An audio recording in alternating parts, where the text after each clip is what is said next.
I almost didn't make this video because my history with NARS is complicated. And the first time I tried this brand, I completely botched it. This is the face I have now.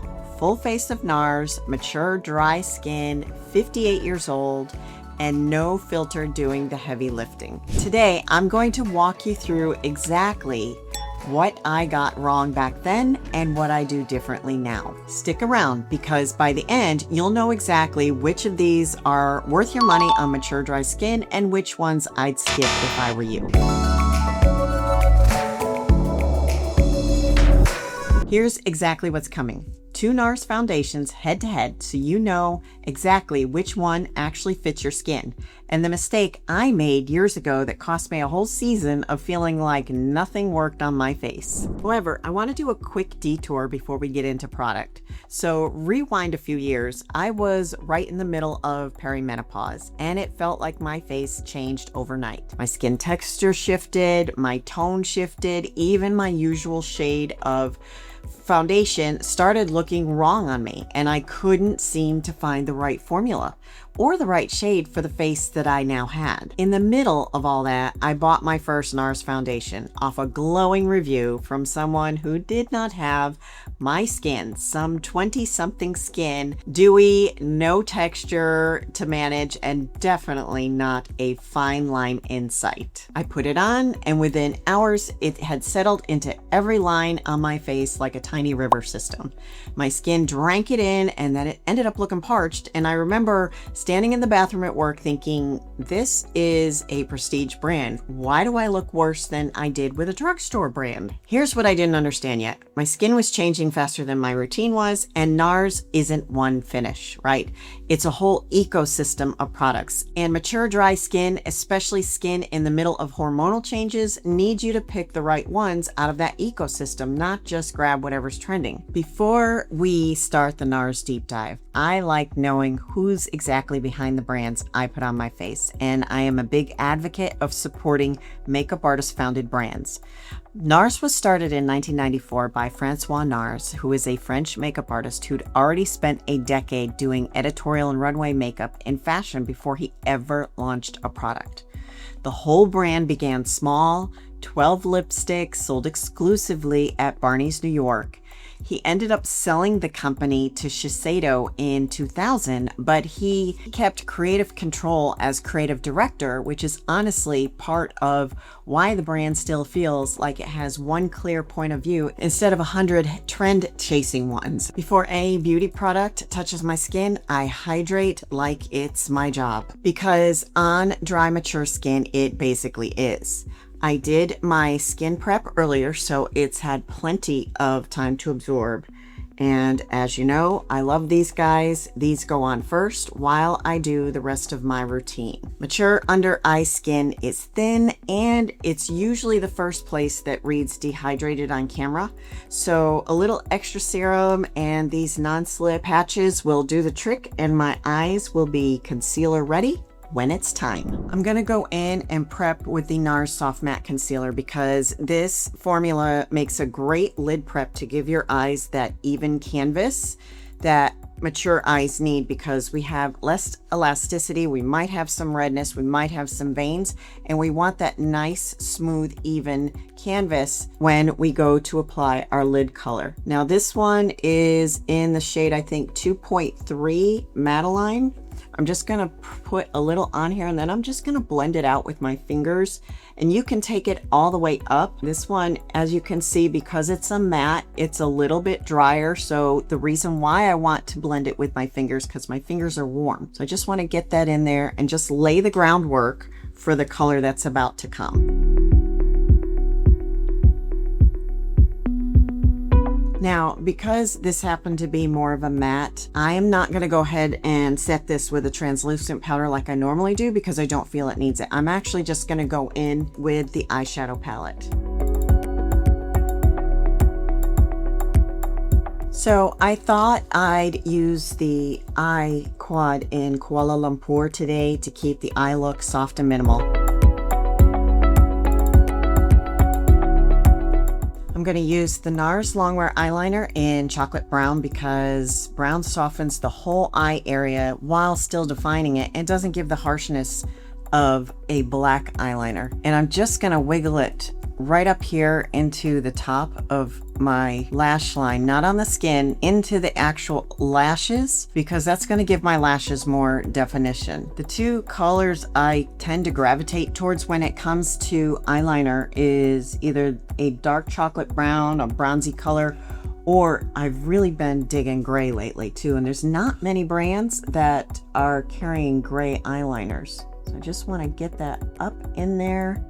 Now, if you have larger eyes like I do, you can also go along the top lash line. If you have smaller eyes, you just want to keep it to the tight line, because if you go on the top of your lash line, you're just going to end up making your eyes look that much smaller. Let's talk primer. It's not 100% necessary. It really depends on your skin and what you're trying to solve for. I don't always use it. I like this one because it's light reflecting, and anything that is light reflecting on mature dry skin is going to help do the real work. To prime or not to prime is often a personal decision, and no answer is right or wrong. I prefer it only in those areas where I may have some slightly larger pores or a bit more dry, maybe usually the center of my face. I'm going to use a little bit of this green color corrector. I always end up dispensing more than I need, but really what this is for is to combat any broken capillaries anywhere on your face, any bits and pieces where you have a little bit of redness, or where you find that you flush quite a bit throughout the day, because the green on the color wheel is opposite of red. So we want to make sure that we are combating that. Look at the glow I've already got in my skin right in through here, and that is just because of that primer. Now I'll use the NARS Radiant Color Correcting Concealer on a few dark spots. I really don't have much right now. Again, your strategy is only where you need it. Here is where I messed things up when I first tried the brand. I originally tried the NARS Soft Matte Complete Foundation, which was released back in 2020, which was right around the time that I first started checking out the brand. It's a full coverage matte formula, and it's a great formula, but for a lot of people, it was built to control shine, not to hydrate. So on my mature, dry skin, that ended up showing up as texture and flakiness within a couple of hours. It wasn't a bad product, it was just the wrong formula for what my skin needed at that time. So this is what I use now, and it's the NARS Light Reflecting Foundation. It is a completely different approach, built around hydration and light diffusion instead of shine control. So it wants dry, mature skin specifically. It doesn't just tolerate it, and applied correctly, it reflects light instead of just sitting flat and dull, which reads as radiance instead of shine. We're gonna go with my tried and true, which is the Radiant. So as you can see, really creamy. It's starting to drip down the back of my hand. I'm going to use the BK Beauty 106 because I want more of a light airbrushed finish.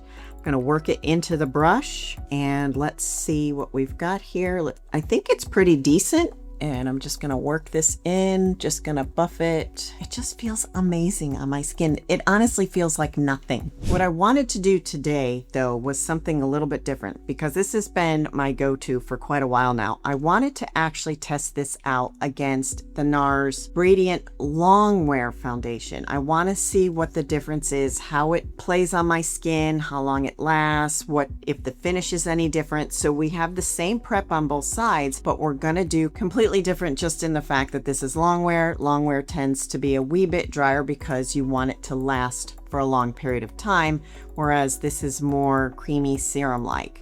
Now, I did go out and buy the same shade in both formulas to make sure it was a true test instead of having two different shades, because my normal shade in NARS is Vienna. This one is DeVille, because this is what I could find at the store where they had both formulas in the same shade. So let's give this a try. So I did go in and wipe off the back of my hand. There we go. Okay. All right, so see the consistency on this one? It's thicker, so it's not sliding down the back of my hand like the first one did. But I'm gonna do the same thing. I'm gonna work it in, and then we're gonna go in more of this buffing, tapping. I'm gonna again bring it down the neck. Hopefully the shade is showing up okay on camera. I'll be honest, in the lighting that I'm in now, it looks pretty darn close. Watch me get to where I've got this all done and I go to pass off the video to my editor and then like the color be totally off, because that would be my look. Okay, I'm thinking coverage looks good. I just want to bring it down because this part of my neck is a bit red. So I just want to have that seamless coverage. Zoom in. I think from a coverage perspective, we're looking good. Thank God I got the same shade in both formulas so that we didn't have too drastic of a difference, but I'm liking the finish on both, liking the coverage. Again, this one felt much lighter, like nothing. This one, I'm not going to say it feels heavy. It definitely does not feel heavy. If I'm going to be like out all day, I would probably lean more towards the Longwear, but for just like a fresh everyday foundation, I'm definitely going to be sticking with my light reflecting. So this is the product that really made me fall back in love with NARS after the first bad experience. This is their Radiant Creamy Concealer. You can use this. It's got so many shades. You could potentially use it for other things like sculpting and that sort of thing. But under eye and spot concealer on mature skin has one job, right? And that is to brighten without creasing into every line by lunchtime. Now, I am almost out of this shade, so I am scraping the bottle. And I'm only putting this exactly where I need it, which is like right here on these inner corners, because I can blend that in and on these outer corners to give the eye a more lifted look. And again, I'm just working it in. I'm not putting any extra product on because I want to keep the layers thin. A little bit on the top of my nose and to cover up that green color corrector where I have the broken capillaries. I'm gonna set this layer right here with the NARS Light Reflecting Setting Mist. I've not used this before. This is a new to me product. I'm gonna shake it. Let's do a test spray. Yeah. And ooh, this is light, super light.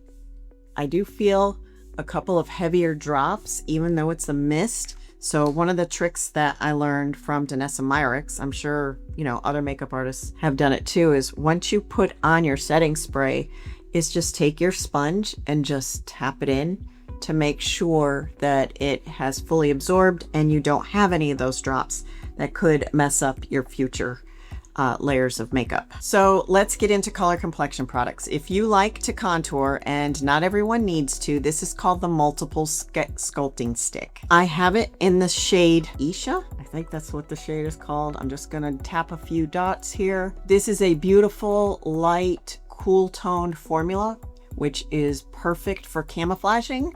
It's blending into the skin instead of laying on top of it. You don't look like you've got harsh contour lines or a mask. I bought this blush without paying attention to the shade. It's not going to make it into this makeup look today because I would end up looking like a clown. I mean, the pigment is absolutely gorgeous. This is it's called Light Reflecting Luminizing Blush. And the shade is Inferno.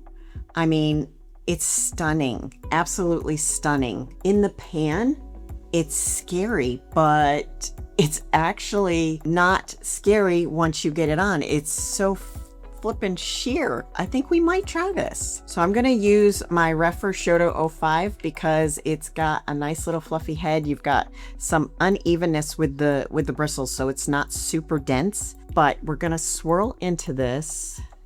I'm still a little scared. Look how bright that looks on the brush, but let's see what it looks like on. Again, looking off into the mirror on the side. If there's any other creators out there that has any tips for me on the best way to position my mirrors so that I can film normally, that would be fantastic if you would share them. Okay, so here's what I can tell you. Super sheer on the back of my hand. However, on my face, it's more shimmery than I would like. So, love it. I'm wondering if I need to use something different besides a brush, like maybe next time apply it with my fingertips. It's just beautiful on the back of my hand, but I just feel like it's got too much of a shimmer on my face. So what I'm going to do is I'm going to go back to one of my favorites that I've been using on a regular basis, which is a matte powder blush in the shade Impassioned.